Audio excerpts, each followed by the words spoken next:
seeking the truth, we must know what we have to seek, what we have to have. There are all kinds of shops around where they talk of giving you the truth. But first of all, we must know what you have to achieve, what you have to get if you are seeking the truth. Many great saints, Sufis, poets have mentioned about it, that you have to seek your spirit, you have to become spiritual. But nobody has been able to achieve that. Maybe the circumstances were not like that. Little loud should be made.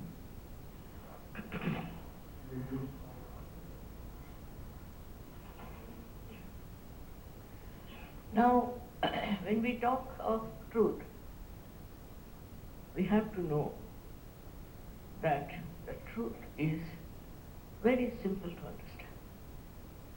First, we must know the instrument of truth.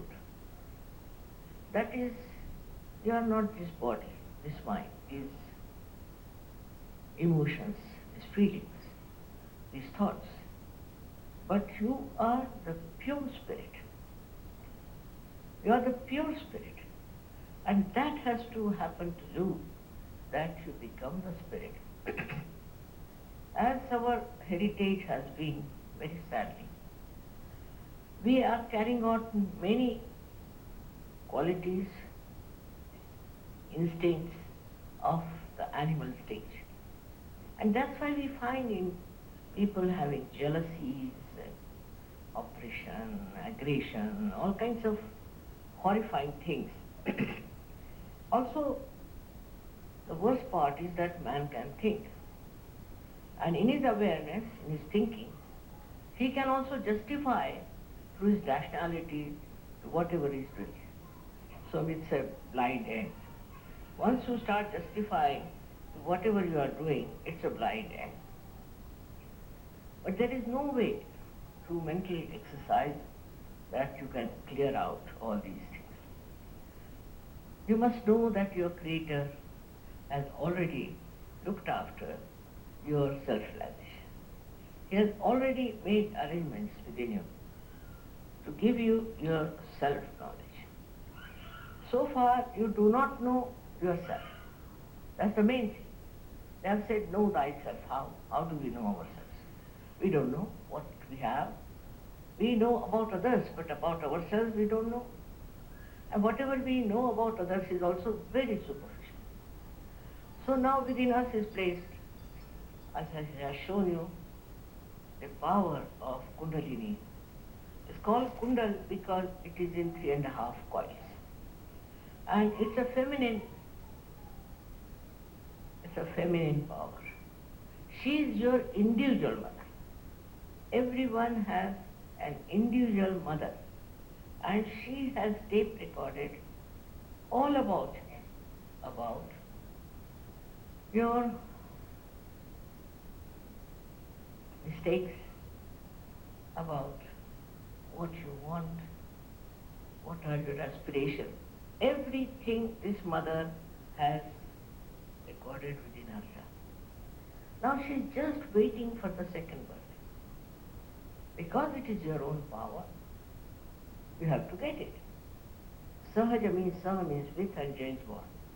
Born with you is the right, is a birthright.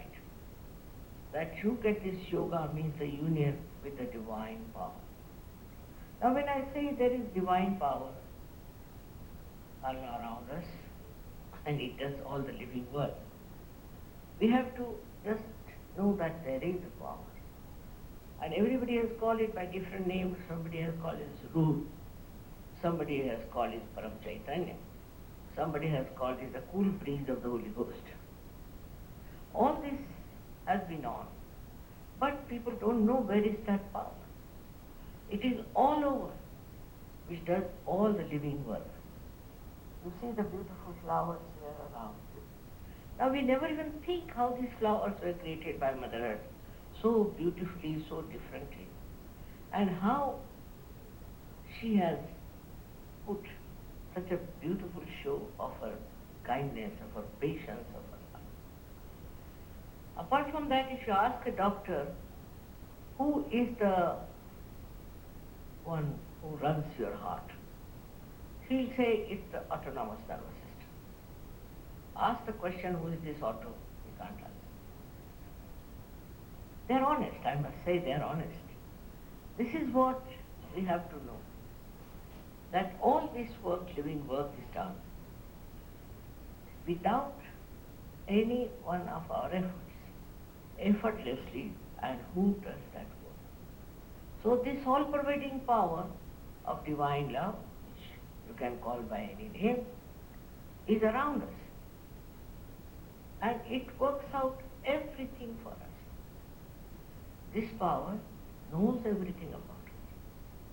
Also, it looks after us. It guides us. It thinks. It organizes. But above all, this power loves you.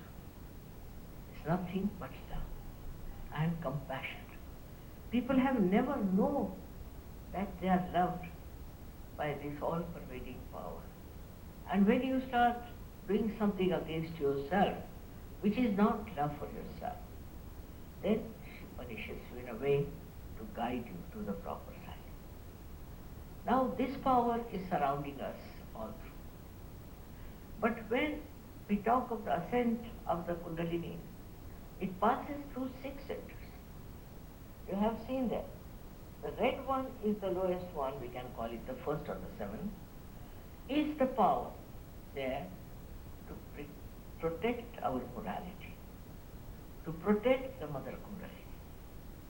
When this power rises, she passes through 6 centers, and these 6 centers she enlightens. With that enlightenment, we get so many benefits, because these centers are responsible for our physical, mental, emotional and spiritual being. Now imagine this power passes through us. And this is the last breakthrough of our evolution. You have come to the human awareness, I've already told you what is our heritage is. No use condemning people, no use condemning others or ourselves. But it is the heritage you have got. And this heritage that you have got troubles you, troubles the whole world. So now you have to become a personality which is absolutely spiritual, which is superhuman being, you can call it. When this Kundalini rises, she gives you such a lot of powers. First, as you must have told them, what are the benefits of the chakra? Yeah.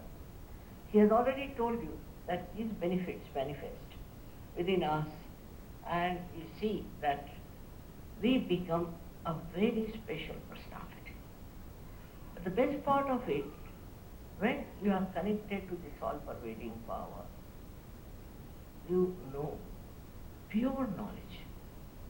Einstein has said about it. Einstein has said that if you go beyond the mind, there is an area called torsion area.